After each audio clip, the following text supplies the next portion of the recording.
Selamat pagi, perkenalkan nama saya Ivan Palelu dengan NIM 21060560444 dari Prodi Ilmu Kelautan, Fakultas Perikanan dan Ilmu Kelautan, Universitas Mula Warman.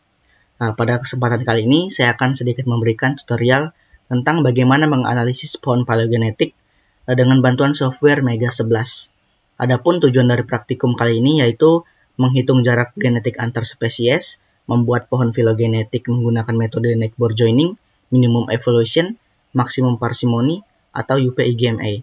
Dan yang ketiga adalah menentukan perbedaan hasil yang diperoleh. Namun, pada praktikum kali ini, kita hanya akan terfokus pada metode neckbore joining. Baik, yang pertama-tama mungkin kita bisa mengakses web dari NCBI, atau National Center for Biotechnology Information. Kita klik saja yang pertama. Nanti tampilannya akan seperti ini. Di bagian all database di sini, kita bisa masuk dan klik bagian nucleotide, karena kita ingin mencari sequence DNA dari spesies yang kita cari. Nah, di bagian kolom search ini kita bisa masukkan nama spesies. Nah, di sini saya telah memiliki daftar spesies yang ingin saya cari sequence DNA-nya, yaitu ada dari 20 jenis plankton, 5 jenis ikan, 5 jenis karang, 5 jenis mangrove, dan 5 jenis tanaman laut. Saya akan contohkan menggunakan salah satu jenis plankton, yaitu Acartia omori. Ini di-copy saja, lalu kita paste ke bagian search di sini. Kita klik search. Nantinya tampilannya akan seperti ini. Dan kebetulan pada spesies Acartia omori ini hanya tersedia 6 item, karena terkadang pada beberapa spesies itu item yang bisa kita pilih itu sangat banyak, bahkan sampai ribuan. Nah, kita fokus ke bagian bipilinear DNA-nya dulu. Di sini ada beberapa variasi, ada yang 1000, ada yang 600, 500-an, 500, 400, dan ada yang 200-an. Nah, untuk memilih bipilinear DNA-nya ini, kita memilih di mana rentangnya itu 1000 hingga 2000. Nah, karena yang masuk ke kategori itu hanya yang pertama ini, jadi kita klik saja langsung. Di bagian fast start kita klik.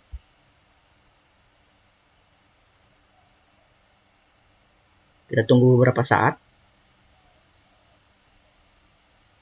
Nanti hasilnya akan keluar.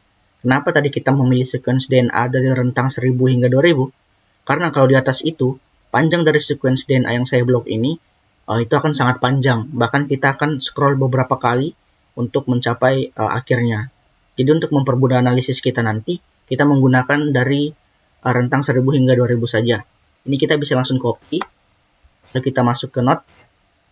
Kita paste. Nah, perlu diperhatikan di baris pertama ini ada yang akan kita hapus. Hanya menyisakan bagian nama spesiesnya saja dulu. Dan tanda panah di sini, sisanya kita hapus. Kita hapus dulu. Spasi antar nama spesies juga kita hapus. Yang tersisa di bagian atas itu hanya nama spesies dan juga tanda panah di sini. Tanda panah ini menjadi penting karena file ini nantinya akan kita simpan dalam bentuk FAS. Nah, saat kita menganalisis file FAS tersebut, kalau tidak ada tanda panahnya ini, file itu tidak akan terbaca. Nah, dari ke-40 spesies ini tadi, saya telah mencari data dari sequence DNA-nya di sini. Telah saya temukan semuanya. Nah, karena semuanya telah saya temukan, kita bisa langsung save saja filenya ini dalam bentuk FAS. Kita klik File dan Save As, masukkan ke folder yang kita inginkan dan beri nama. Di sini saya memberi nama Nucleotide aja. Dan menyimpan dalam format FAS, caranya adalah setelah nama file kita tambahkan dot dan FAS. Save. Bisa cek dulu file tersebut apakah sudah tersimpan dalam bentuk FAS. Ya. Di sini tipe file yang telah saya simpan sebelumnya itu sudah berbentuk FAS file. Jadi file ini sudah bisa kita gunakan untuk analisis. Untuk menganalisis file tadi, kita menggunakan bantuan dari software Mega 11. Nah, untuk mendownloadnya, kita bisa mengakses di link ini, megasoftware.net. Di sini tampilannya akan seperti ini. Di bagian sini, bagian pertama yang kita bisa klik. Di sini ada beberapa sistem operasi. Bisa dicocokkan saja dengan sistem operasi yang kita gunakan. Karena saya menggunakan Windows, jadi saya klik Windows. Graphicalnya tetap GUI. Untuk ini, bagian meganya ini kita bisa cocokkan sesuai spesifikasi dari perangkat yang kita gunakan. Saya menggunakan 64 bit. Lalu kita klik saja download. Nanti akan ada muncul Mega User Agreement. Ini baca saja sampai selesai. Di bagian akhir kita bisa klik accept. Nah, tampilnya akan seperti ini. Kita akan mengisi beberapa data ya untuk mendownloadnya. Country dari Indonesia. I'm a student. Kalau kita researcher karena pada saat ini saya adalah seorang student, mahasiswa, jadi saya pilih student. Institusi dari University Mula Warman, tentu saja University College. Nah, di sini kita bisa langsung klik download kalau sudah selesai mengisi ini. Karena saya sudah mendownload, jadi kita bisa langsung buka file Mega 11-nya saja. Kita open. Intinya tampilan dari Mega 11 itu akan seperti ini. Nah, pertama-tama kita akan masuk ke menu Align, kita klik, lalu kita Edit or Build Alignment, kita klik saja, lalu kita pilih Create a New Alignment karena kita ingin membuat alignment yang baru. Kita klik OK. Are you building the DNA or protein? Karena tadi di bagian NCBI kita mencari sequence DNA, lalu naik kalau tidak, jadi kita pilih di sini pilih DNA. Oke, nantinya akan seperti ini. Lalu kita klik di bagian Open Mega or FASTA. Kita klik No. Lalu kita masukkan file FASTA yang sebelumnya telah kita buat. Nah, ini dia. Langsung saja kita masukkan. Dan tampilannya akan jadi seperti ini. Nah, file ini, pertama-tama kita akan alignment dulu semuanya. Kita pilih di sini Align. Align by Cluster W. Kita pilih semua OK. Tunggu beberapa saat. Klik OK lagi. Nah, proses Align ini akan berjalan sekitar kurang lebih 1 menit lebih. Jadi kita bisa tunggu saja. Tapi kembali lagi ke spesifikasi perangkat yang kita gunakan. 2000 years later. Baik, setelah proses alignment selesai, kita bisa langsung ekspor file ini. Kita klik saja di bagian data. Lalu kita pilih export alignment. Kita ekspor dalam bentuk mega format. Beri nama sesuai yang kita inginkan. Saya berikan nama saja Nucleotida 2. Dalam bentuk, kita memastikan bentuknya dalam bentuk mega file. Kita save.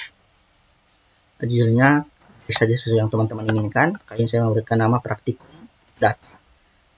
Oke. Yes. Lalu kita minimize kolom ini. Dan akan kembali ke bagian tampilan awal. Di bagian sini kita bisa langsung klik ke phylogeny untuk melihat pohon phylogenetiknya. Nah, ini ada beberapa pilihan. Kita pilih saja di bagian kedua ini atau construct or test neckboard joining tree. Kita klik. Lalu kita masukkan file Mega yang sebelumnya. Nah, ini dia. Kita open. Tunggu beberapa saat, tidak ada yang diubah. Oke saja. Dan hasilnya akan keluar. Nah, ini dia. Hasil pohon phylogenetik dari ke-40 spesies yang tadi. Selanjutnya, kita bisa melihat jarak atau kekerabatan DNA antar 40 spesies tadi. Kita masuk ke bagian distance. Di sini kita klik saja. Lalu ke compute pairwise distance. Klik langsung. Nah, karena kita ingin menggunakan data yang sebelumnya, file Mega tadi, kita klik saja yes. Tapi kalau kita ingin menggunakan data baru atau ada file yang lain, kita klik saja no. Nah, saya klik yes. Oke saja langsung. Dan hasilnya akan keluar seperti ini. Nah, di sini akan keluar hasil dari tampilan pairwise distance-nya sendiri. Dan kita bisa langsung melihat jarak antar DNA antar spesies. Contohnya di sini saya mengambil saya mengambil contoh jarak DNA dari spesies Ulvalactuca ke spesies Sinocalanus di nomor 10. Nah, karena Ulvalactuca di nomor 1, berarti di bagian atas ini kita perlu perhatikan juga kita nomor 1 dan kita cocokkan dengan Sinocalanus di nomor 10. Di bagian sini berarti. Nah, berarti jarak DNA dari Ulvalactuca ke Sinocalanus itu sekitar 2,3. Nah, itu cukup dekat ya. Lalu kita bisa juga melihat misal kekerabatan antara Apanotecasarum dengan Microsi di sini 2 dan 3. Nah, karena Apanotecasarum ini berada di nomor 2 di sini, berarti di bagian sini dia di baris sini, dan Microtissae ruginosa ini berada di nomor 3, kita cocokkan saja. Di sini dia berarti dan di sini. Nah, ini bahkan jarak antar DNA mereka itu sekitar hanya 0,0. yang berarti jarak DNA mereka itu sangat dekat atau kekerabatannya tinggi, di mana angka-angka di sini itu menunjukkan hal tersebut. Jika semakin kecil, maka kekerabatannya berarti semakin dekat. Tapi sebaliknya, jika angkanya sangat besar atau cukup tinggi, berarti kekerabatan spesies tersebut sangat jauh atau kadang tidak berhubungan. Mungkin itu saja yang bisa dapat saya sampaikan. Terima kasih, kurang lebihnya saya mohon maaf dan selamat siang.